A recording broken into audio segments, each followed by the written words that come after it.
എല്ലാവർക്കും നമസ്കാരം.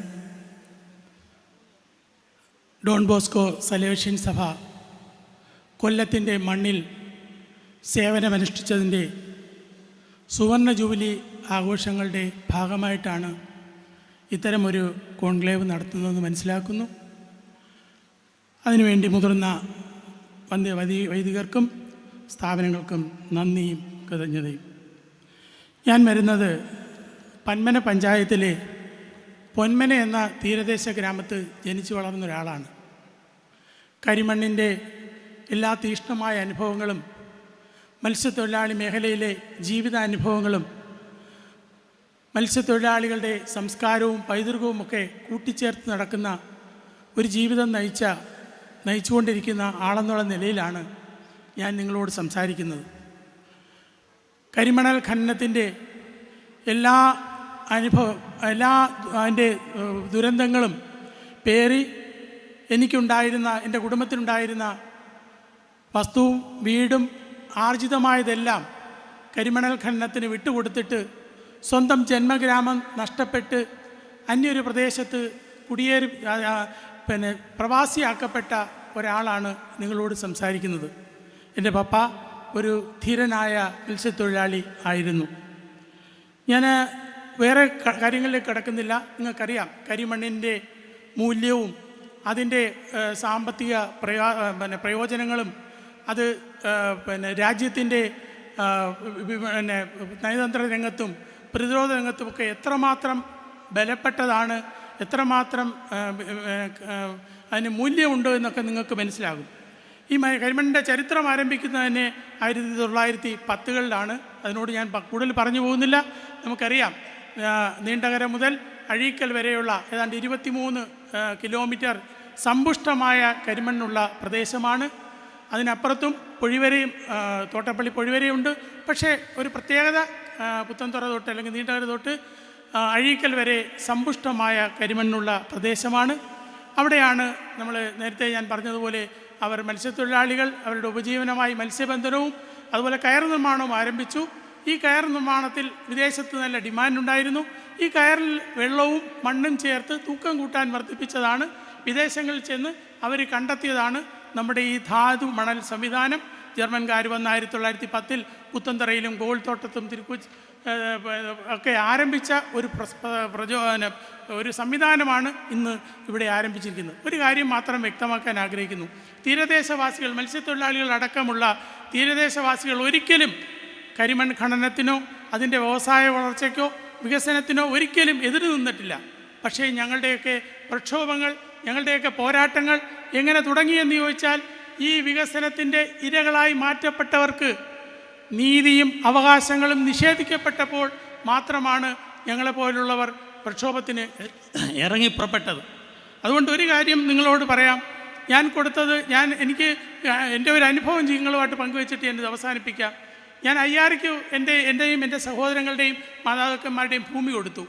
തുച്ഛമായ ആനുകൂല്യങ്ങളൊക്കെയാണ് കിട്ടിയത്. പക്ഷേ തൊഴിലവകാശവും തൊഴിൽ വിഹിതവുമൊക്കെ കിട്ടാൻ വേണ്ടി ഞാൻ 100 കണക്കിന് അപേക്ഷ അയ്യാറി കമ്പനി കൊടുത്തിട്ടുണ്ട്. ഞാൻ പ്രതീക്ഷയോടെ കാത്തിരുന്നു എൻ്റെ കുടുംബത്തിൻ്റെ ഒരാൾക്ക് ജോലി കിട്ടും. ഇല്ല, കിട്ടിയില്ല. അവിടെ മൈനിങ് എടുക്കുന്നതിന് തൊഴിൽ വിഹിതം കിട്ടും, കിട്ടിയില്ല.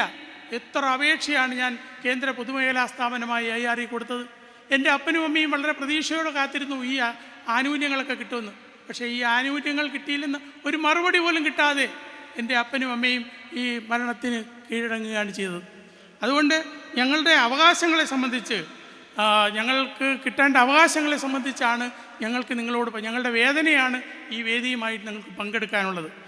മത്സ്യബന്ധനവുമായിട്ട് ബന്ധപ്പെട്ട് തീരശോഷണം, അത് പക്ഷേ കാലാവസ്ഥാ വ്യതിയാനം ഉണ്ടായിരിക്കാം.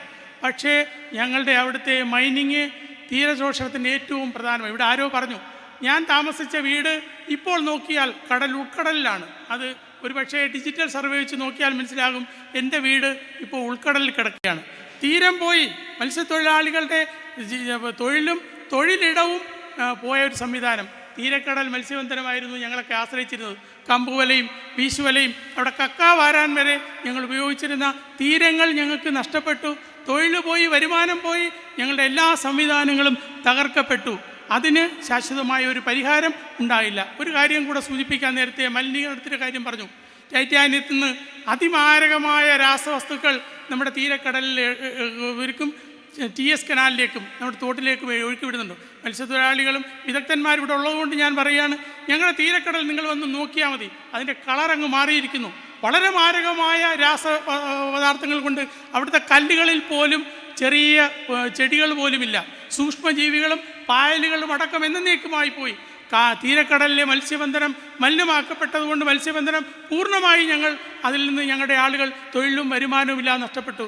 ഒരു കാര്യം കൂടെ സൂചിപ്പിക്കണേ, ഈ കടലിലേക്ക് നിങ്ങൾക്കറിയാം, കായലിലേക്ക് ദേശീയ ജലപാത നമ്പർ 3 അതായത് TS കനാലിലേക്ക് ഒഴുകി വിടുന്ന ആ മാലിന്യം കൊണ്ട് അവിടുത്തെ മത്സ്യസമ്പത്തും മത്സ്യ ഉപജീവനവും എന്നേക്കുമായി ഉപേക്ഷിക്കപ്പെടേണ്ടി വന്നിരിക്കുന്ന ഒരു സാഹചര്യമുണ്ട്. ഒരു സഹോദരൻ ഇവിടെ സംസാരിച്ചു,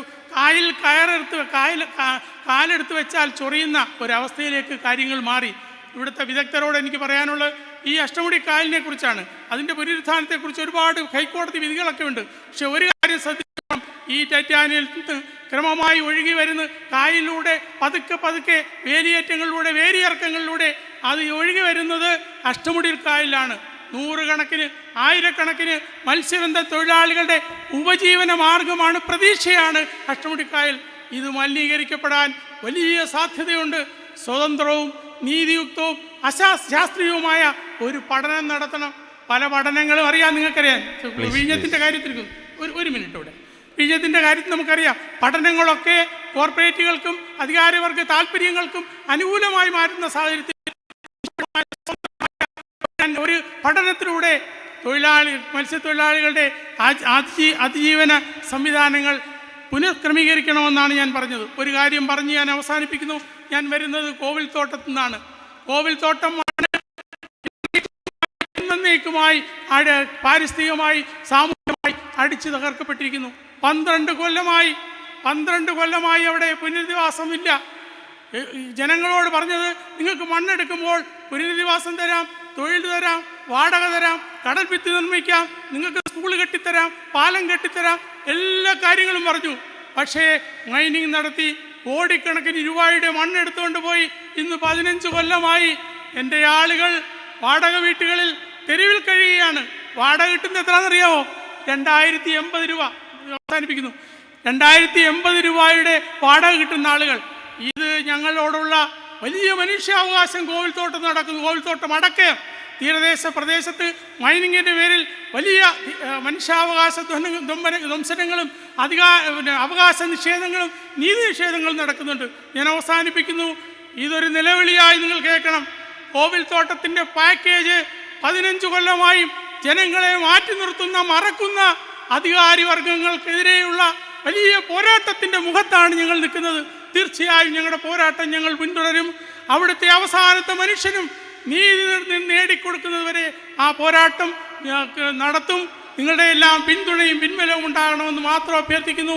ഈ സംരംഭത്തിന് എല്ലാ ആശംസകളും നേർന്നുകൊണ്ട് ഞാൻ വാക്കുകൾ അവസാനിപ്പിക്കുന്നു. നന്ദി, നമസ്കാരം. Thank you.